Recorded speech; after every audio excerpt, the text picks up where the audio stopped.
अगर ये 5 स्टोरी सुनने के बाद इनके जैसा पागलपन अंदर नहीं आया तो सीधा वीडियो को डिसलाइक मार देना। पर अगर अंदर कहीं आग लगे तो वीडियो को लाइक और चैनल को सब्सक्राइब करके ही जाना। So let's start the video. क्या खूब लड़ी वो मर्दानी, वो तो झांसी वाली रानी थी। ये कहानी झांसी की रानी की तो नहीं बल्कि 18 साल की एक ऐसे जिद्दी लड़की की है जिसने 20 दिन में 5 गोल्ड मेडल अपने नाम कर सबको साबित कर दिखाया कि लड़कियां सिर्फ चूल्हा जलाने के लिए नहीं बनी है।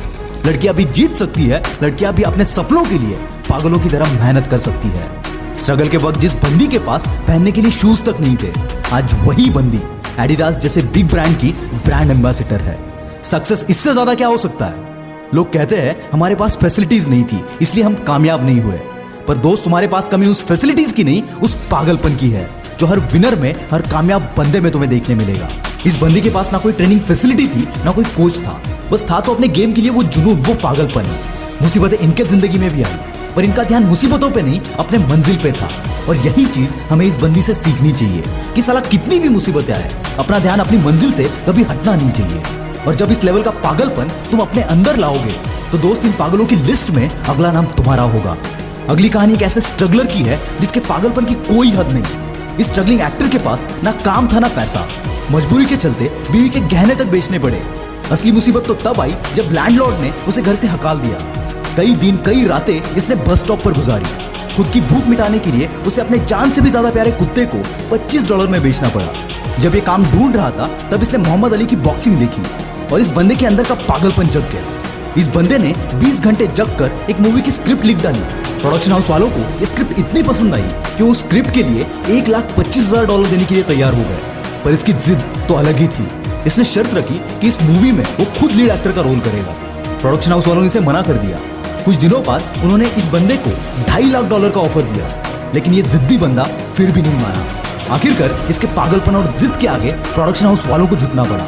मूवी रिलीज हुई जिसका नाम था रॉकी, जो कि सुपर डुपर हिट रही। आप समझ ही गए होंगे मैं बात कर रहा हूँ हॉलीवुड के सुपरस्टार सिल्वेस्टर स्टैलोन की, जिसने कभी $25 के लिए अपना कुत्ता बेचा था। आज उसकी नेटवर्थ है $500 मिलियन।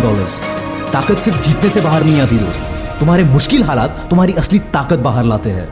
दोस्तों, पागलपन की और एक निशानी है, मुसीबतें थक जाएंगी इनके आगे, लेकिन ये नहीं। और ऐसी पागलपन भरी कहानी है दुनिया के well known automobile group Honda के फाउंडर सोइचिरो होंडा की, जिन्होंने 15 साल की उम्र में ही एक ऑटोमोबाइल कंपनी में काम करना शुरू कर दिया और 6 साल की मेहनत के बाद अपनी खुद की कंपनी स्टार्ट कर दी, जिसका नाम रखा टोकई सीएकी। लेकिन बदकिस्मती से ग्रेट डिप्रेशन के चलते ये कंपनी शुरू होने के साथ ही बंद हो गई। इस फेलियर की वजह से इस बंदे का गुजारा तक मुश्किल हो गया। लेकिन होंडा हार मानने वालों में से नहीं थे।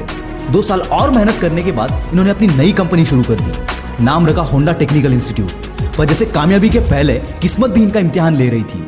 वर्ल्ड वॉर के चलते इनकी कंपनी बॉम्ब ब्लास्ट का शिकार हो गई और पल भर में कंपनी के साथ सारे सपने जलकर राख हो गए। कोई नॉर्मल बंदा यहाँ पर हार्ट अटैक से ही मर जाता। पर इतना सब होने के बावजूद ये बंदा अपने मुसीबतों के सामने झुका नहीं। वर्ल्ड वॉर 2 खत्म होने के बाद होंडा ने फिर से अपनी कंपनी खड़ी कर दी और इस बार कामयाबी को इनके आगे झुकना पड़ा। होंडा के सक्सेस के बारे में आज बच्चा बच्चा जानता है। दोस्तों, मुसीबतें आपको तोड़ेंगी और आपका पागलपन आपके मुसीबतों को। इसलिए अपने अंदर उस पागलपन को लाओ जो किसी मुसीबत को तुम्हारे सामने टिकने ही ना दे। दोस्तों, पागलपन इसे कहते हैं जब कोई हकलाने वाला बंदा सिंगर बनने का सपना देख ले। ये कहानी एक ऐसे लड़के की है जिसके सपने उसके सच्चाई से कभी मेल नहीं खाते थे। ये कहानी है एड शीरन की, जिसने शेप ऑफ यू और परफेक्ट जैसे कई सुपरहिट गाने गाए। इस बंदे की हकलाने की बीमारी के चलते कई बार इसका मजाक उड़ाया गया।